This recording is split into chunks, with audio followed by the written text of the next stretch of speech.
संविधान को लिखने का काम अगर डॉक्टर बाबा साहेब अम्बेडकर ने किया है, तो मैं आज फख्र से कहता हूं कि संविधान रक्षक के तौर पर संविधान को बचाने का काम बैरिस्टर असदुद्दीन ओवैसी साहब कर रहे हैं। लेकर एमआईएम का युवक अध्यक्ष बोलकर पिछले 7 साल से जो है ना, मेरे दलित भाइयों के लिए, मेरे मुस्लिम समाज के लिए, जो वंचित समाज जो सोलापुर शहर के अंदर या पूरे हिंदुस्तान के अंदर अगर वंचित कोई है, आज जुल्म और जाति किसी के ऊपर हुआ है, तो वो सिर्फ और सिर्फ मुस्लिम समाज और दलित समाज, ये 2 समाजों के ऊपर, ये जो हमारे ऊपर जो हम जिन्हें चुनकर लाते, हम जिन्हें आमदार बनाते, हम जिन्हें खासदार बनाते, ये लोगों ने हमारे ऊपर हुकूमत की, हमारे वोट लेकर ये तरक्की के बुनियाद पर चलते हुए गए। लेकिन कभी इनको ना मुसलमानों की परवाह हुई है, ना हमारे दलित भाइयों की परवाह हुई है। ये लोग हम लोगों को सिर्फ और सिर्फ नीचे दबाने का काम किए और हमको हम जहाँ थे वहीं पर रखने का काम किए। तो मैं पिछले 7 साल में एमआईएम का युवक अध्यक्ष बोलकर मैं आप लोगों की लड़ाई लड़ता आया हूँ। बदकिस्मती ये है कि मेरे पार्टी की ओर से मुझे एबी फॉर्म नहीं मिला, इसलिए मैं अपेक्ष उम्मीदवार बोलकर आपके सामने हूँ। ये मेरी शायद मैं खुश नसीब होता अगर मेरे पार्टी का मुझे एबी फॉर्म मिलता। आज यहाँ पर मेरे सभी जो हमारे सीनियर लोग बैठे हुए हैं, यहाँ पर मेरे पार्टी के कुछ लोग होते हैं जो मेरे पार्टी की आइडियोलॉजी और मेरे ख्यालात पेश करते।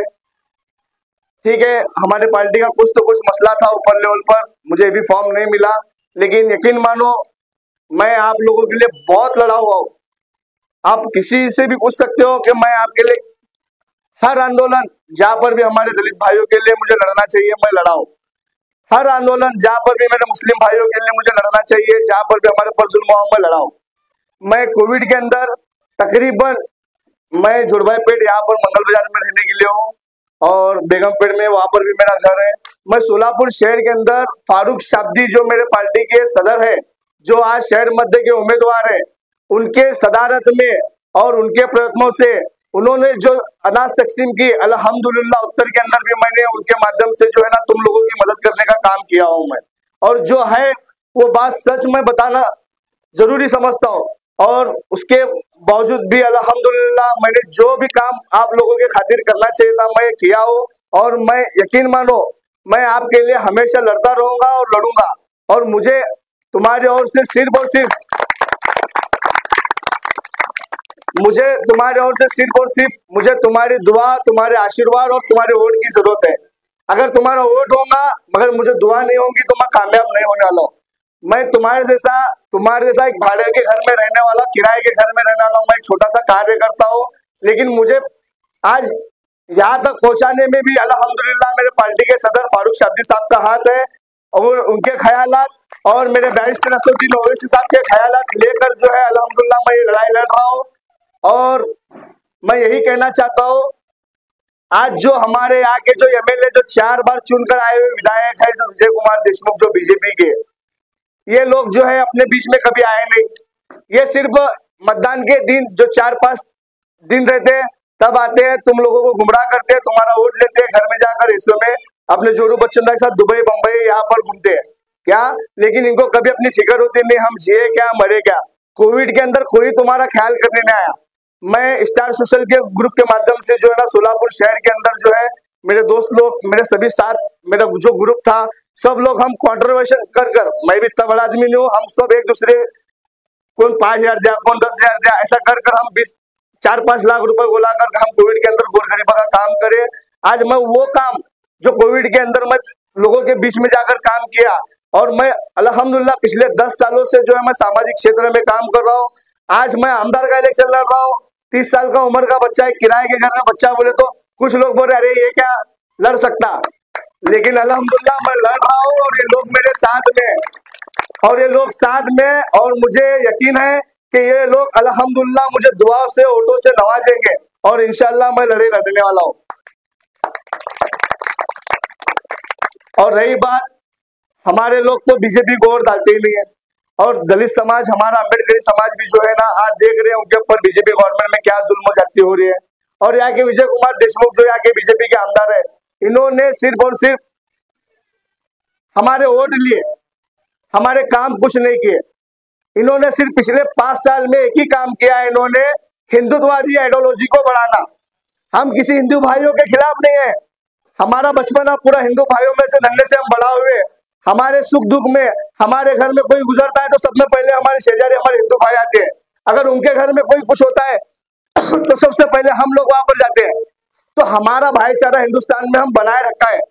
तो मैं यही कहना चाहता हूँ कि इन लोगों से सावध रहिए। और रही बात रही हम जिसको डालते हैं सेकुलर के नाम पर वोट, सेकुलर के नाम पर वोट डालते हैं, लेकिन ये सेकुलर के नाम पर हमारा वोट लेते हैं, लेकिन हमारी लड़ाई लड़ते नहीं। जब बात आई मॉम लिंचिंग की बात आई, हमारे मुसलमानों को, हमारे दलित भाइयों को, रोहित सर को भी मारा गया था। मॉम लिंचिंग के अंदर मारा गया था ना, तब सबसे पहले मोहसिन मैदरी का आवाज उठाया था। क्या ऐसे बहुत सारे मामला है जो दलित समाज और मुस्लिम समाज पर होते हैं। जब भी हमारे पर मॉम लिंचिंग हुई, गोहत्या के नाम पर हमको मारा गया, फिर NRC CA ऐसे अलग अलग बिल लाकर हमारे को थपा गया। लेकिन जब बात ये सेकुलर लोग हमारे वोट लेते तब ये सामने आकर हमारी लड़ाई लड़ते नहीं और हमारी बात बोलते नहीं है। तो हमें कहीं ना कहीं ये सोचने की जरूरत है। आज हमारा वोट हम अपने बच्चे को डालेंगे। अब नेता भी नहीं हूं मैं तुम्हारा बच्चा हूं, तुम्हारा छोटा सा, तुम कान पकड़कर मुझे बोलो कि बेटा ये काम है, हमको काम करो, इंशाल्लाह मेरे तुम्हारे मोहल्ले के सब मेरे लड़कंदा मेरे साथ, तुम्हारे मोहल्ले के सब लड़कंदा मेरे साथ में, इंशाल्लाह इनको खाली बोलो कि मोहसिन के ताल्लुक का ये काम है, उसको लेकर आकर काम करे और इंशाल्लाह मैं तुम्हारा काम करने की जवाबदारी देता हूँ। अब खाली ये सेकुलर लोग जो तुम्हारे वोट मांगने आते हैं, इनको यही बोलो कि बस हुआ हम तुमको बहुत वोट दिए। और ये कम्युनल लोग जो बीजेपी के लोग हैं, इनको भी बोलो कि बस हुआ हम बहुत वोट दिए, अब हम जो है हमारे बीच में के हमारे बच्चों को हम वोट डालेंगे और इंशाल्लाह उसको जिता के लाएंगे। और मैं बोलता हूँ तुम लोगों को गुमराह करने के लिए लोग आएंगे। आज जो यहाँ का उम्मीदवार है जो तुतारी लेकर खड़ा हुआ है, इसका सगा भतीजा शहर मध्य के अंदर बीजेपी से खड़ा होता है, तो हम क्या समझे इनके घर में आज ये लोग एक नहीं है। ये लोग हमारे वोट क्यों हासिल करना चाहते हैं। आज ये मैं कहीं ना कहीं ये मानता हूँ, मैं नहीं पूरा सोलापुर शहर मानता है, मेरा मुस्लिम समाज मानता है, मेरा दलित समाज मानता है, ये दोनों कोटे एक ही है। ये दोनों कोटे मिलकर जो है ना तमाम लोगों को बेवकूफ बनाने का काम कर रहे हैं। आज हालांकि आज एक व्हाट्सएप ग्रुप के अंदर एक मैसेज तेजी से वायरल हो रहा है। कोई तो टीचर्स है जो उनके स्कूल में काम करने वाले हैं, उन्होंने स्कूल के बच्चों के ग्रुप में एक मैसेज डाला कि जितने भी पालक है सबसे ये गुजारिश की जाती है कि शहर उत्तर के अंदर तुतारी को वोट डालो, शहर मध्य के अंदर बीजेपी को वोट डालो। कहा तो कहा ये कोटे फैमिली और कोटे समर्थक के लोगों की यही सोच है कि शहर मध्य में बीजेपी को सक्सेस करना और शहर उत्तर में तुतारी को सक्सेस करना। तो मैं यही कहना चाहता हूँ, इन लोगों को हटाइए। इंशाल्लाह आपके बीच में जो गरीब बच्चा जो तुम्हारे लिए लड़ रहा है, तुम्हारे हक के लिए लड़ रहा है, उसको साथ दीजिए और इंशाल्लाह मैं लड़ने वाला हूँ, तुम्हारा साथ देने वाला हूँ, तुम्हारा हर काम करने वाला हूँ। और मैं आज इलेक्शन लड़ने की वजह यही है कि आज हमारे नौजवानों के पास रोजगार नहीं है, कारोबार नहीं है। मेरे पास कुछ प्लान्स है, कुछ आइडिया है। आज ये जो है ना, ये हमारे तुतारी के उम्मीदवार शरद पवार साहब को लाकर IT पार्क का उद्घाटन करे। इलेक्शन से पहले IT पार्क हम डालेंगे, नौजवानों को रोजगार देंगे। क्या हुआ तुम्हारा IT पार्क? आज भी हमारे नौजवान वो आंख खोलकर देख रहे कि भाई IT पार्क बनेगा, बहुत सारे एजुकेटेड लोगों को नौकरी मिलेंगी, यहाँ पर कारोबार में तरक्की होंगी। ये हमारे नौजवान सोच रहे। तुमने सिर्फ गाजर देने का काम किया है, लोग तुमसे वाकिफ है और आने वाले वक्त के अंदर लोग जो तुमको करारा जवाब देंगे और इंशाअल्लाह मोहसिन मैदरी को वोट डालकर उनके दुआओं से मुझे कामयाब करने वाले। और तुमको लगा होगा कि ये बच्चा क्या इलेक्शन लड़ेगा मेरे सामने। ये बच्चा इलेक्शन भी लड़ेगा, तुम्हें हराएगा भी और खुद जीत के आएगा इंशाअल्लाह। और मैं यकीन मानो आज मेरे पास कोई नेता नहीं है, मैं अपक्ष उम्मीदवार हूँ। मैं 30 साल का बच्चा जो पार्टी का युवक अध्यक्ष, आज मेरी पार्टी भी मेरे साथ नहीं है। मेरी पार्टी मेरे साथ नहीं है, इसका मतलब यह है कि मेरे AB फॉर्म नहीं आया। ठीक है, हमारे पार्टी के कुछ मामला थे, लेकिन मुझे लड़ना जरूरी है क्योंकि यहाँ के लोग चाहते हैं, यहाँ के एमआईएम पार्टी के कार्यकर्ता चाहते हैं, मेरे दलित भाई चाहते हैं कि उत्तर में भी कोई तो कोई ऐसा लीडर आए कि उनके काम कर सके, उनके हर एक मसले को हल कर सके। इसलिए मैं अल्हम्दुलिल्लाह मैं यहाँ पे लड़ रहा हूँ और यकीन मानो मैं मेरे दलित भाइयों के लिए, मेरे मुस्लिम समाज के लिए इंशाल्लाह मेरे को कुछ तो कुछ करना है, इनके लिए कुछ तो कुछ कर कर मेरे को इंशाल्लाह इस दुनिया से रुखसत होना है, बस इतना कहूंगा। और मैं मेरे पॉपुलेट के अंदर भी हमारी पार्टी की हमेशा आइडियोलॉजी रही है। आज एक वक्त था हमारे दलित भाइयों को, आज डॉक्टर बाबा साहेब अम्बेडकर ने जो संविधान जो लिखा है उस टाइम पर जो है हमने भी सुना है कि हमारे दलित भाइयों पर क्या अत्याचार हुआ है। सामने टोपला रखते थे, पीछे एक झाड़ू बनते थे। आज अगर डॉक्टर बाबा साहेब अम्बेडकर अगर संविधान नहीं लिखते थे तो आज सोचो हम आज ये हिंदुस्तान के अंदर ये मामला हमारे आज कैसे होते। तो ये संविधान की बदौलत है, हम संविधान को लेकर चलने वाले, संविधान को बचाने वाले लोग हैं। और एक बात बोलता हूं मैं, संविधान को लिखने का काम अगर डॉक्टर बाबा साहेब अम्बेडकर ने किया है तो मैं आज फख्र से कहता हूं कि संविधान रक्षक के तौर पर संविधान को बचाने का काम बैरिस्टर असदुद्दीन ओवैसी साहब कर रहे हैं। भले मैं मेरे आज पार्टी के साथ मेरा पार्टी का एबी फॉर्म नहीं मिला, लेकिन मैं ये बात फख्र से कहूंगा, मेरा सदर, मेरे अध्यक्ष बैरिस्टर असदुद्दीन ओवैसी साहब आज संविधान की बात करते हैं, संविधान बचाने की बात करते हैं, लेकिन कुछ लोग हैं जो फिरकापरस्त लोग संविधान को खत्म करना चाहते हैं।